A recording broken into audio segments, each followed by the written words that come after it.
good morning everyone. Today we will be studying the unit 9 of our course AG Econ 102. Herein we will be studying input-output relationships. Hello, I am Dr. Sanjay, Assistant Professor in the Department of Agricultural Economics in CCS HAU Hisar, and I will be your tutor for this course. So let's begin. These are the contents of this lecture. First of all, what is an input-output relationship? What are different laws of returns? What is law of variable proportion, or it is called as law of diminishing returns, or a classical production function? All these three are the names of one thing only. And in the end, law of returns to scale. Now, and also I'll be suggesting a book where you can study more to gain deeper insights. What is an input output relationship and what are its types? See, as in the last lecture you have been told production means creation of things using inputs which have some utility. So in short, production means creation of utility. Okay. Whereas a production function is a mathematical relationship between output, which will be denoted by y everywhere in this course, and inputs. Okay, output is a function of different types of inputs. So production function is a relationship between inputs and output.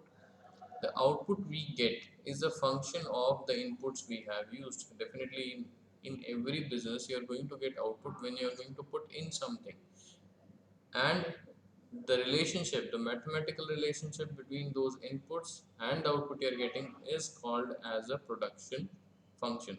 As you can define this equation by that y, that is output, is a function of inputs. A here is technology, L is labor, K is capital you are putting in, M is machinery, and many other inputs you can keep on adding as per your requirements. Short run production function. It's herein we will be studying the effect on the output when we change only one input and rest of the inputs are fixed. Herein quantity of some inputs is fixed and some is variable. Generally one or two is variable and generally the rest are fixed. Okay, but see, you can see A and L here are variable, K and M here are colored in red, so that means they are fixed in quantity. Their quantity is fixed and only the quantity of these two are being changed and the effect on output is being seen. So this relationship is called as short run production function. In the long run, all the inputs are variable. Why is it called short run and why is it called long run? See, when during a period of, let's say, the demand of masks or sanitizers increased drastically in a very short period of time, so our capacity to produce masks, okay, mask output could have been increased only by using or only by increasing the quantity of some factors that were available to us readily. Okay, but some other factors such as capital, machinery, see, we could have used more labor that is easily available, but money, it might take some time to invest some money, or get some money to invest in that business. Machinery, it takes time to buy machinery when everything was locked down. So you can imagine, arranging these things would have been difficult, and the output could have been increased by increasing the quantity of labor only. So in that short period of time, when only one variable could have been varied and its effect on output could be seen, the rest were not being we were not able to vary them. So this short period of time is called as short run. All right, wherever when the time passed, let's say 3 months, 3 to 6 months, we were able to increase the output of masks drastically because we were able to put in more money. That means we were able to vary the level of capital and we were able to buy machineries and set up more factories to to increase the output of the mask. So in long run production function, we see the effect on the output by varying all the inputs, because all the inputs can be varied in the long run. Okay, in a short period of time only few can be varied, which varies from case to case, business to business. Alright, so these are the short run and long run production function. Just remember, in the short run only some variables can be varied and output can be increased. In the long run everything can be varied. You can increase the level of output by even installing new factories. Okay, several new factories based on the mathematical relationship. Just this is a simple equation, okay, but it is not so simple. For different situations, for different businesses, the relationship between these two takes different mathematical forms. So based on those forms of mathematical relationship between inputs and output, production function can be of many types. To name a few: linear, quadratic, Cobb-Douglas, and square root production function, and many other production functions. This is out of the ambit of your course right now. So let's move on. What important things do we learn from a production function, or do we get from a production function? Please wait a second.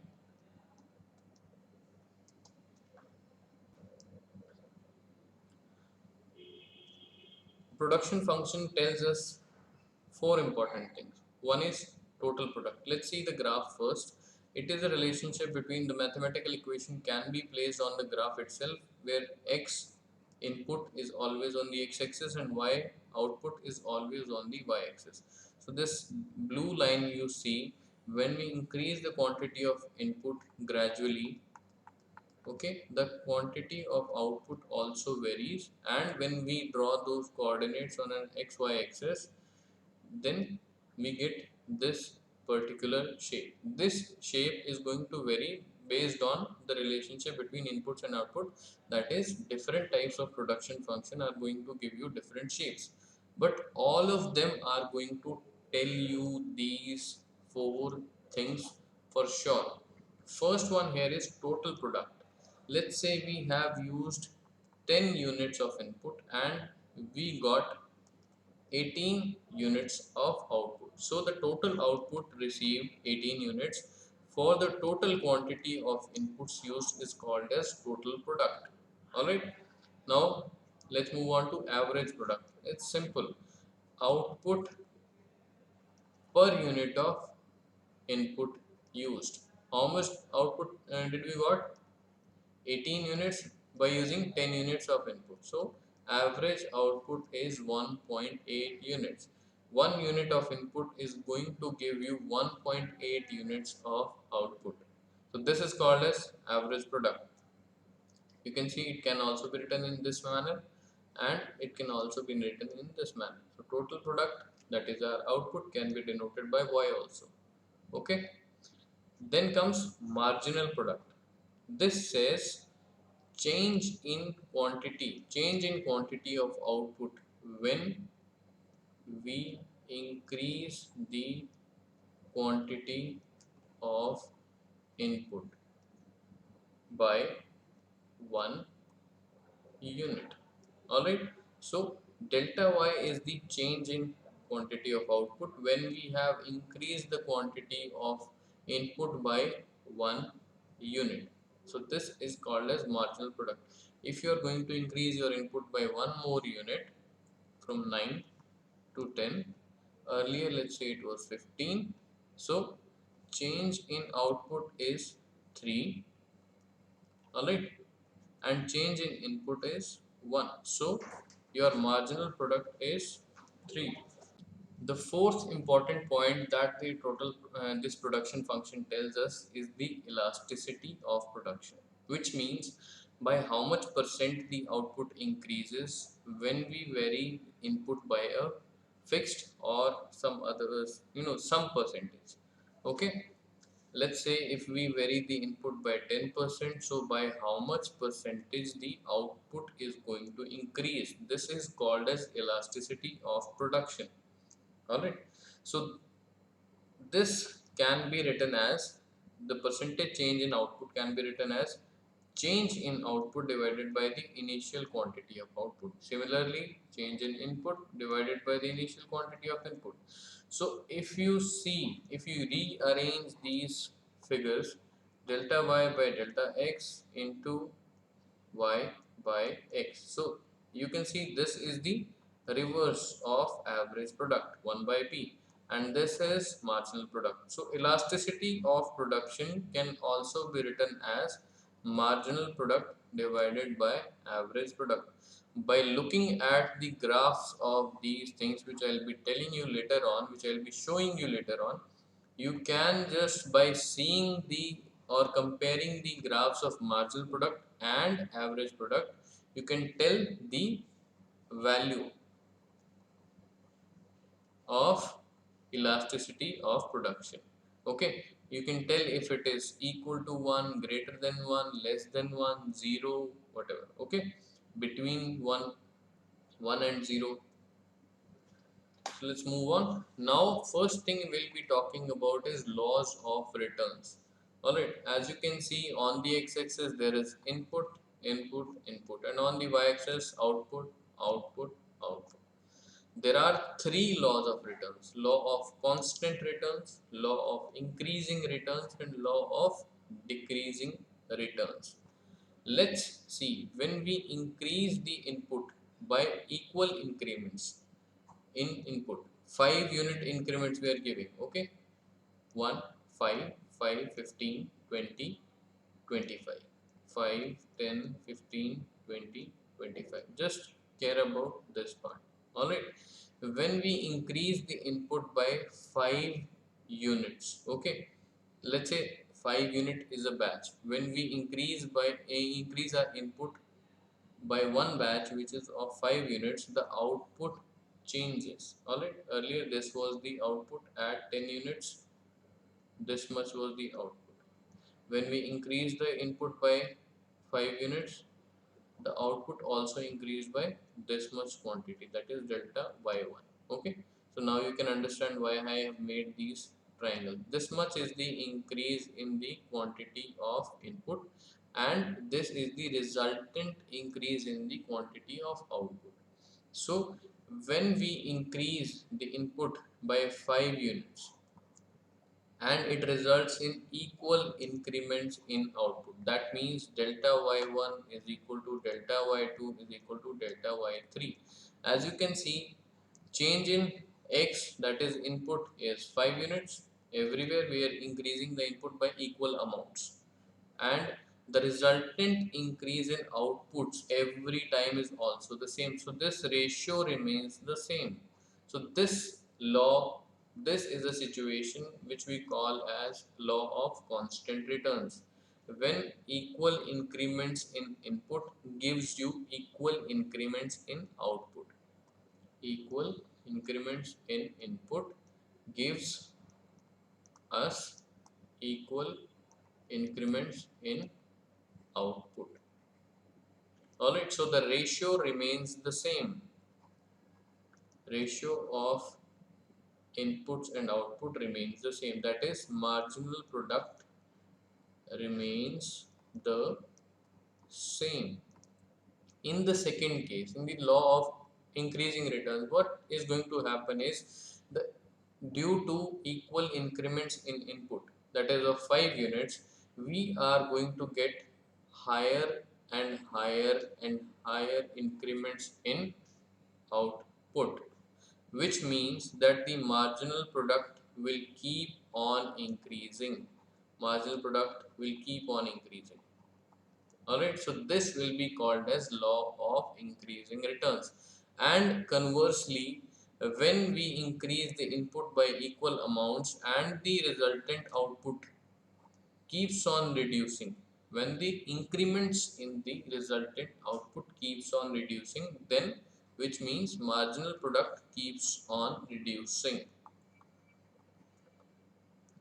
This situation is called as law of decreasing returns. Alright, so these are the three laws of returns. Now we'll be studying the principle of variable proportions. I'll be telling you why it is called as law of variable proportions or principle of variable proportion. Also it is called as law of diminishing returns, that is reducing returns. It tells us one specific thing, that is how much should we produce, how much yield per acre, how much yield per cow, how many cows per acre of crop should we rear. Alright, how much acre of crops should we cultivate if we have vast amount of land but fixed amount of labor and money with us. Alright, how much should we produce to get maximum profit. This is the motive of every single farmer. Alright, it is also called as a classical production function. So I have told you three names and its use and practical usage. Okay, so the questions in the exam which are of least worry can be asked by any of these three names. Okay, so please remember. So the principle of variable proportion. Wait a second, this thing is not working right. Oh.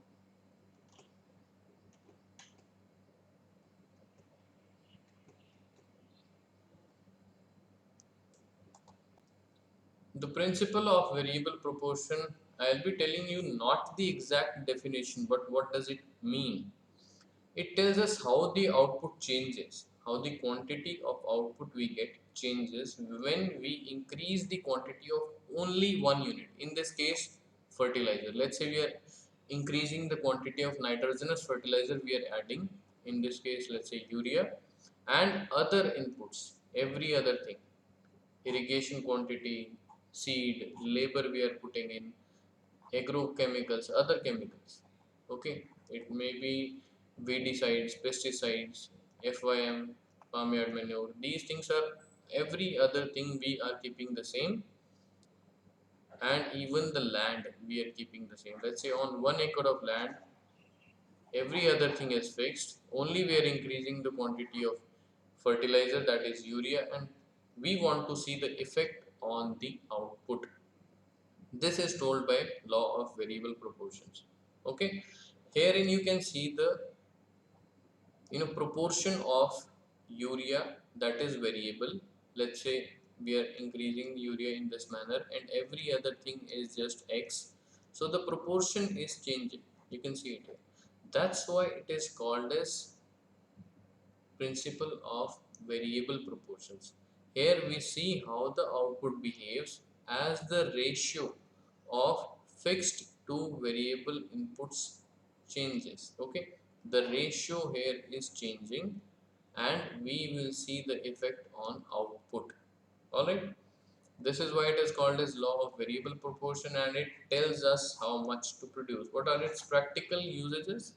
It tells us if we have, let's say, 100 acres of farm, so what is the size of farm with other factors, you know when other things are fixed with us, that is irrigation quantity, the amount of water that is available with us is fixed, the amount of manual labor in our area that is available with us is fixed, the amount of money we have to put in our agriculture is fixed. So how many acres should we cultivate, this is the variable factor, and these are the fixed factors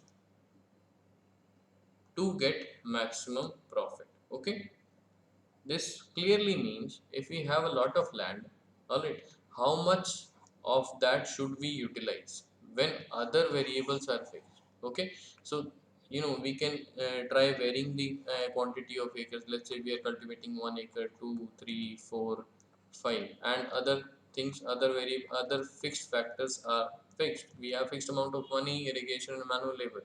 So in every case we'll be seeing how much of profit we get. In which case, in let's say in this third ratio, when we are cultivating 3 acres of land and other things are with other things fixed, we are getting maximum profit. So this is the job of this law of variable proportions, to tell us. This is the basis of scientific recommendations also.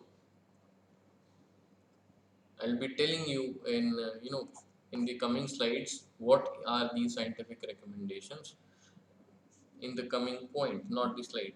Amount of fertilizer, labor, machinery one should use on 1 acre. This is the fixed factor of crop to get maximum profit. Let's say we are going to increase the quantity of urea or DAP or any other chemical or any other type of labor and 1 acre of on 1 acre of crop.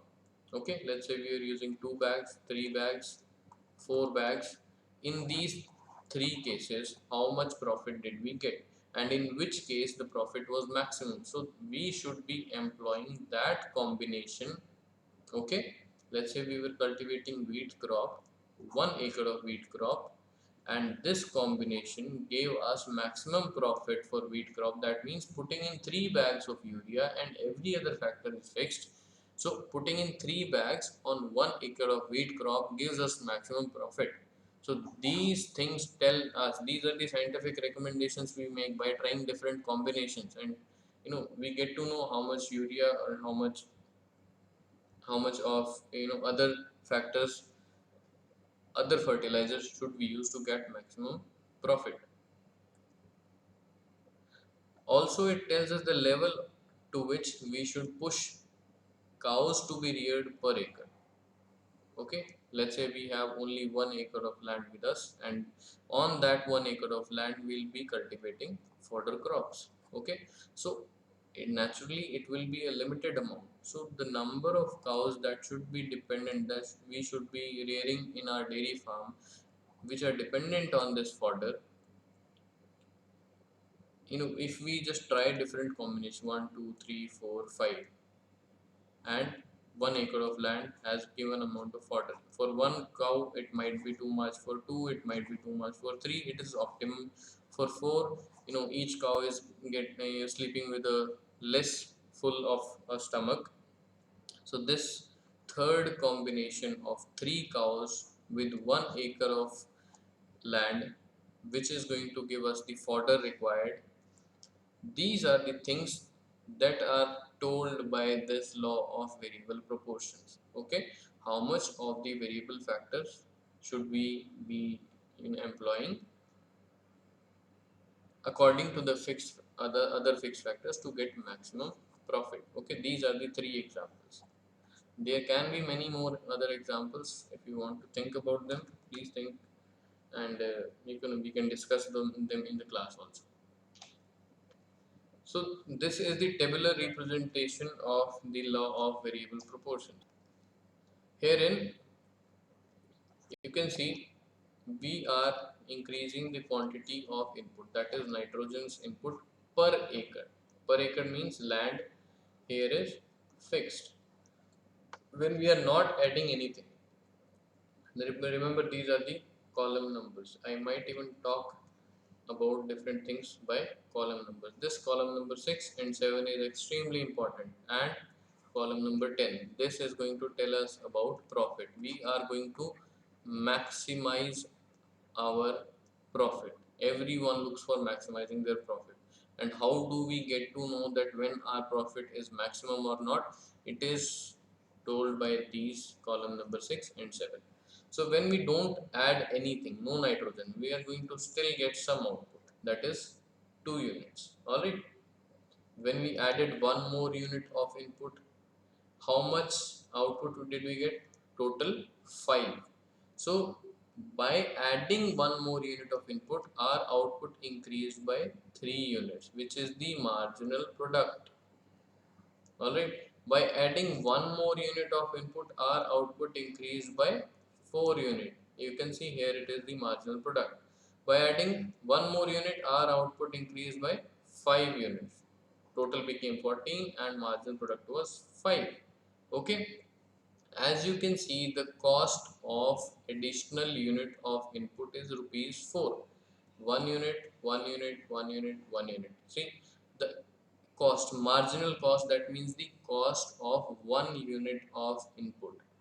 Alright, cost of every unit of input is same, it will remain the same. Okay,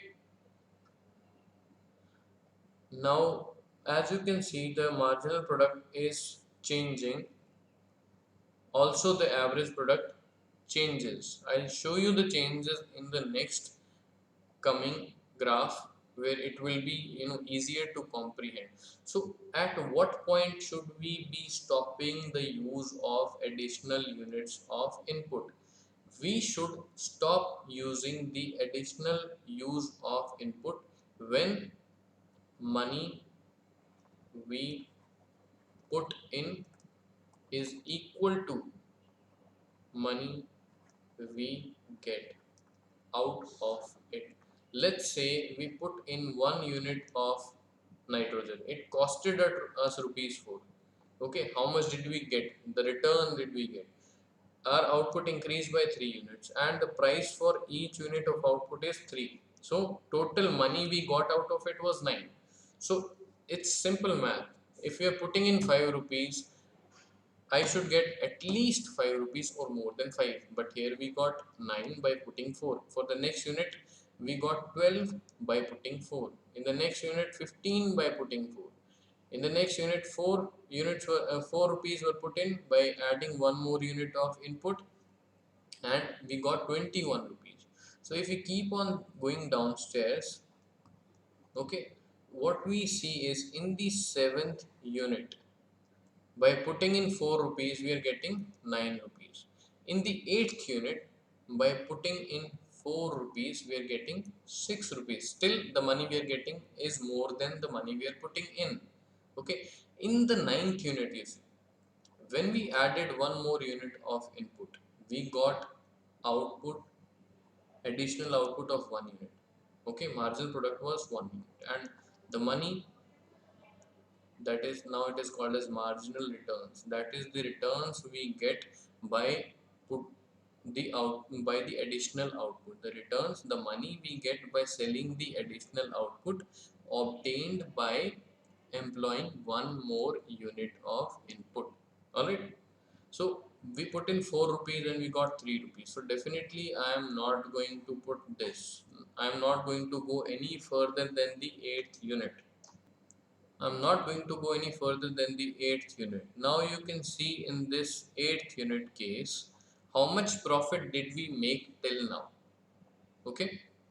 The total returns, as you can see, if we keep on adding the marginal cost, we can, keep on getting the total cost. The total cost of using 8 units of input was 32 rupees. 8 units of input into 4. And the total output we got till now was 35 units into 3 is equal to 105, and the gap is the profit. If we can calculate the gap of all of them, we will be seeing the column 10. Our profit was 6, 9, 19, and it increased up to 73 on the 8th unit of input. If we keep on increasing the units of input, our profit will fall down from its highest point. So naturally, we should stop at this point. Alright, so this is the point of equilibrium. This is what is told by law of variable proportion. We should be using 8 units and producing this much quantity of output to get maximum profit when all the other variables are fixed. Now we can plot the same table on this graph. I'll be telling you there are 3 lines: total product, average product, and marginal product in different colors. Nitrogen, the units of nitrogen, that is input on x-axis, and output, total product, marginal product, average product, these all are outputs on the y-axis. Alright, so these are this whole graph has been divided into 3 stages. Stage 1, from this to this. Stage 2, from this to this. I have made these dotted lines. And stage 3, from this to this. Okay. Land here is the fixed factor and variable factor is nitrogen. Okay, so how much nitrogen should we use on a given piece of land to get maximum profit? All right, so stage 1 and stage 3, you can be seeing these stages are called as irrational zones, and stage 2 is called as a rational zone. Why are these called as rational and irrational? We'll be discussing stage wise. Let's study stage 1 first. In this stage, this is called as irrational zone. I'll be telling you why. First of all, let's see how the graph of total product behaves.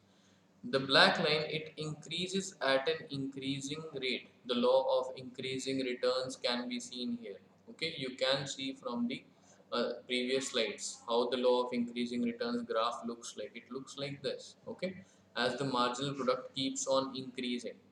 As you can see, total product increases at increasing rate up to point I, and after that it increases at a decreasing rate from point I up to this point. Alright, so this is how the total product behaves. Now see the marginal product graph. It is increasing, gradually increasing up to the point I, correspondingly to the point I.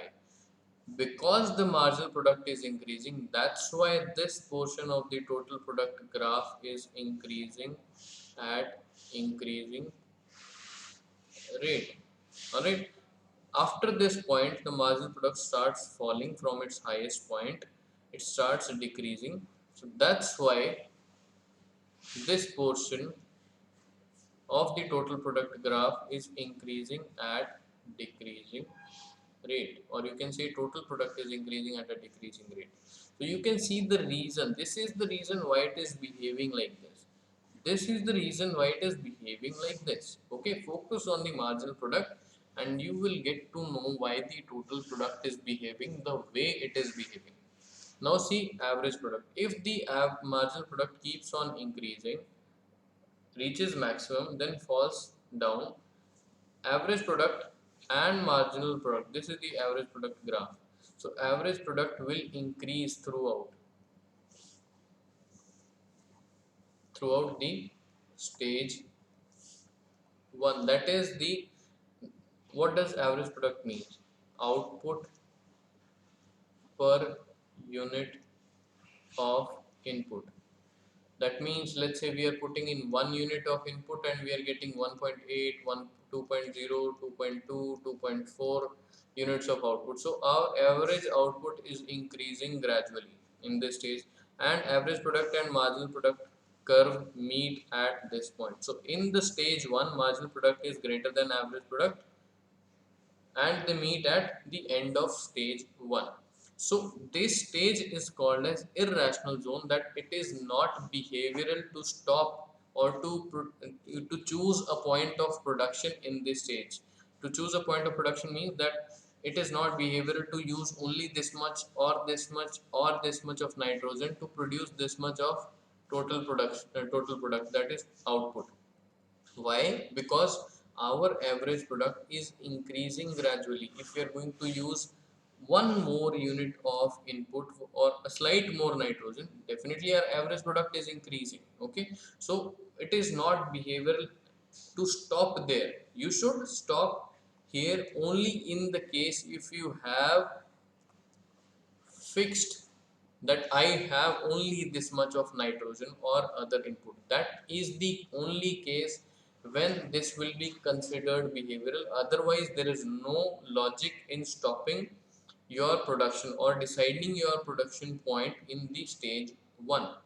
Alright, as you can see the graphs of marginal product and average product. In stage 1, marginal product is greater than average product. That means elasticity of production, which was marginal product by average product, will be greater than 1 in the stage 1 and equal to 1 in at the end of stage 1, because both of them are equal. Now stage 3 will be jumping on to the stage 3. This is also called as non-behavioral or irrational or illogical, because the total product is reducing here.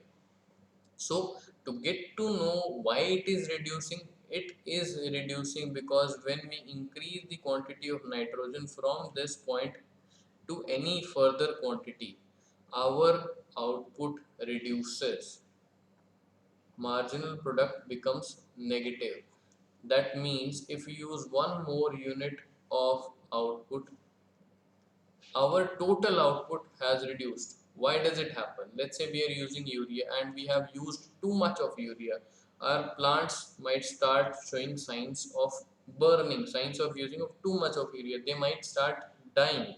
Alright, so that's why the marginal product is negative, and if the marginal product is negative, definitely the total product will fall down.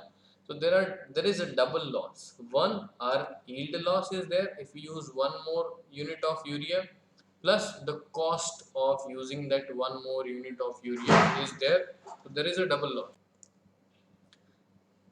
See, you can see in the second stage, average product line, that is the blue line, is falling above the marginal product line. So naturally the ratio of marginal product to average product is going to be between 0 and is going to be between 0 and 1.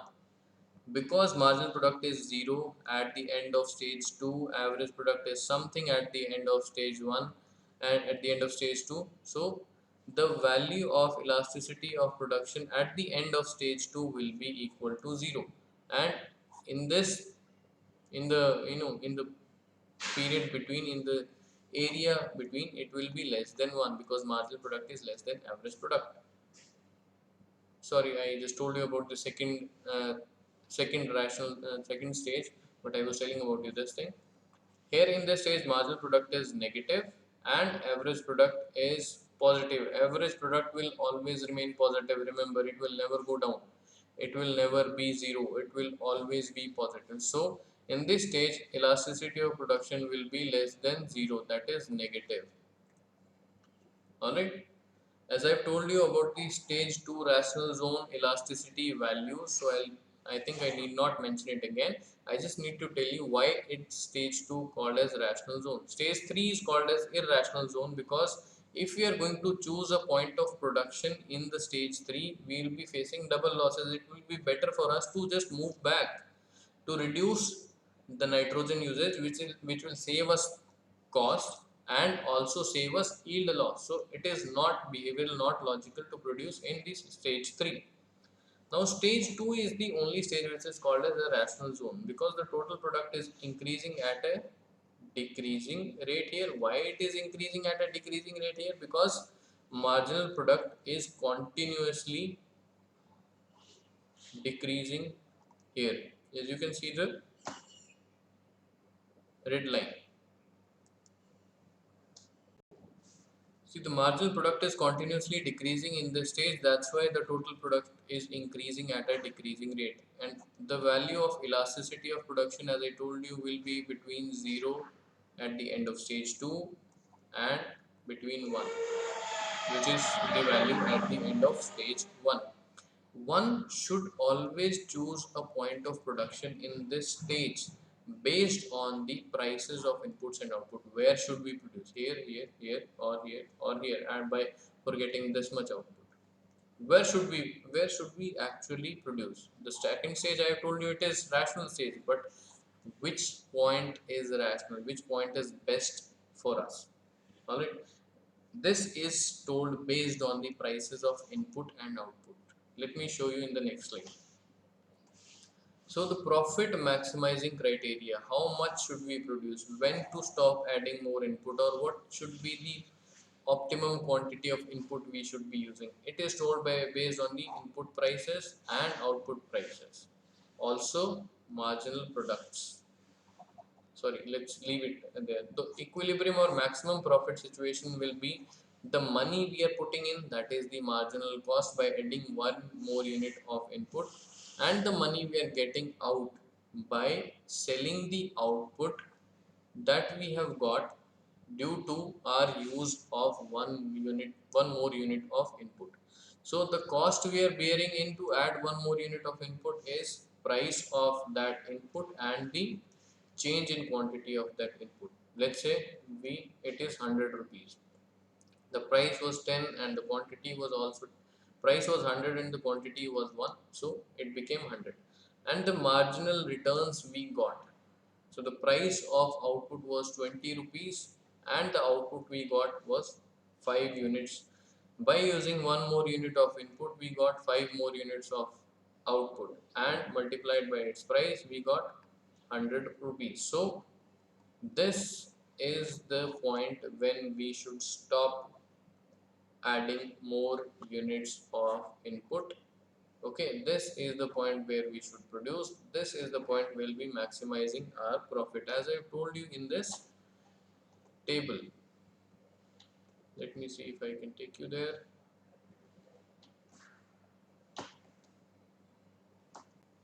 See, this was the point when marginal cost was equal to marginal revenue.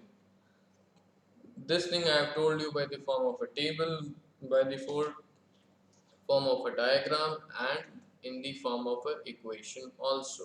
Alright, this is the basis for scientific recommendation. We as scientists recommend this quantity of input in this crop based on this criteria, because this criteria maximizes the profit from a particular crop for different inputs. Alright, so let's see, if the cost of last unit of input added was less than the money we got from the output that we got by using that input.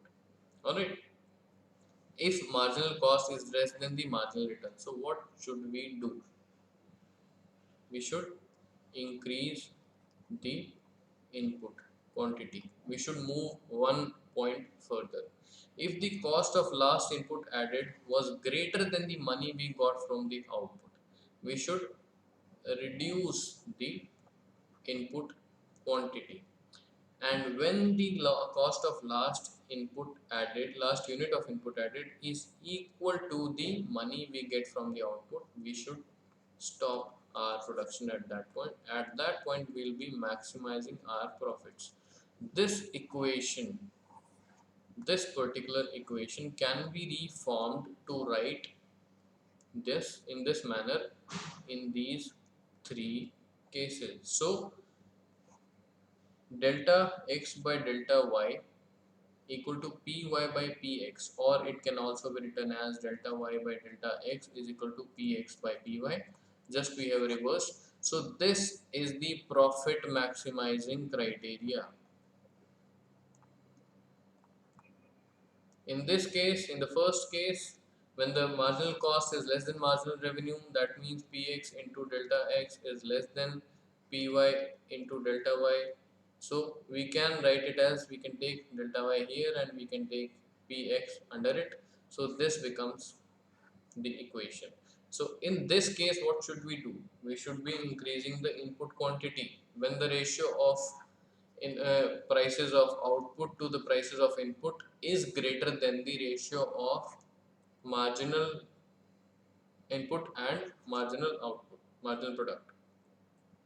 So in these three cases you can see the equations, and the last equation is the profit maximizing criteria. So this is all about the law of variable proportions. Now we will be talking about the third point of our lecture, that is returns to scale. This is simply, when we increase, we will be studying the changes in output level as we vary. Variation might mean increasing or decreasing all the inputs together. We are earlier we studied when we studied the changes in output when we varied only x and rest of them were fixed. This was law of variable proportions. Alright. But now we are going to vary all these inputs together in equal quantities, and we are going to check their effect on output. It simply means how many times the output changes.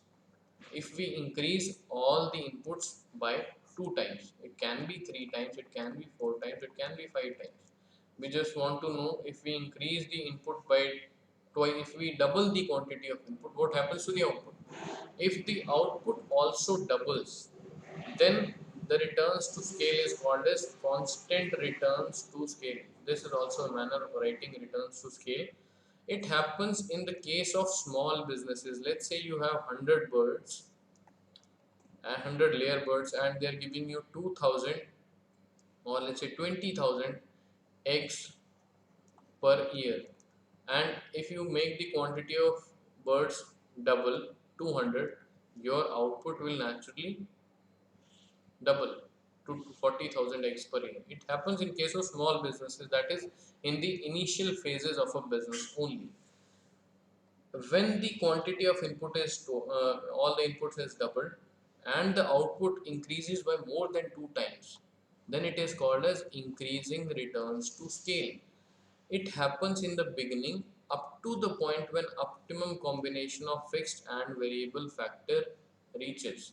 Alright, let's say you have a unit of land and you added one bag of urea, and what you got is 50 kg of output. You added one more bag of urea. You have doubled your input, but your output increases by more than two times.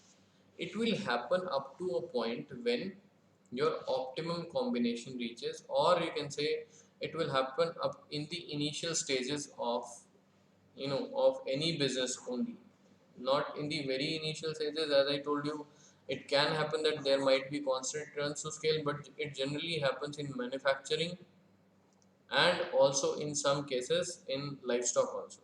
But increasing returns to scale happens in the initial phases of a business. All right, it happens because this land can give maximum output when it is combined in an optimum manner with the other variable factors. When the ratio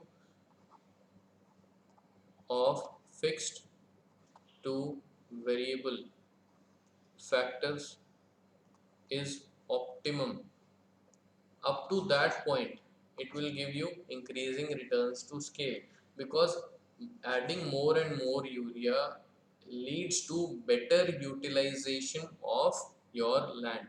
We can study it by one more example. Let's say you have a big machinery which five people should be operating. This is the optimum combination, but let's say in the beginning only one is operating, then two, then three, then four, then five, then six, then seven. Output in each of the cases, let's say we are getting only 10 pairs of shoes from it. When you increase the quantity of labor to 2, you got 30. When you increase to 3, you got 120. When you increase to 4, you got 200. When you increase to 5, which was the optimum for it, you got, let's say, 500 pairs of shoes. Okay, so when you increase the, this is the optimum combination. Up to this point, more better and better utilization of this fixed factor of, that is machinery, was being done. Better utilization. Okay, when we kept on increasing the amount of labor to its optimum amount, utilization of machinery increased and it kept on giving more and more and more average product, higher and higher average product. But when we added one more labor, overcrowding started here. One more labor, overcrowding, more overcrowding, so people were not able to work properly, and that's why the average product started decreasing, and naturally the profit will also start decreasing. Let's say now it became only 550, 500, 450. So this is the only reason. Better utilization of fixed factor leads to increasing returns to scale. Better utilization, or you can say fuller utilization of fixed factor leads to increasing returns to scale.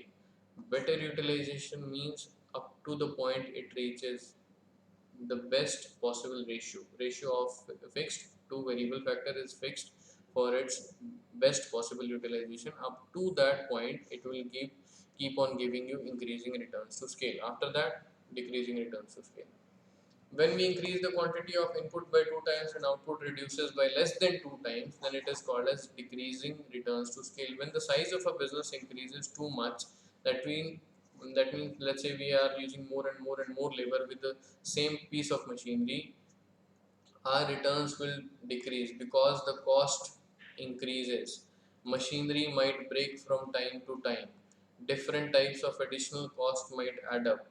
Alright. So some people might injure themselves while working on the same piece of machinery because there is too much of crowding.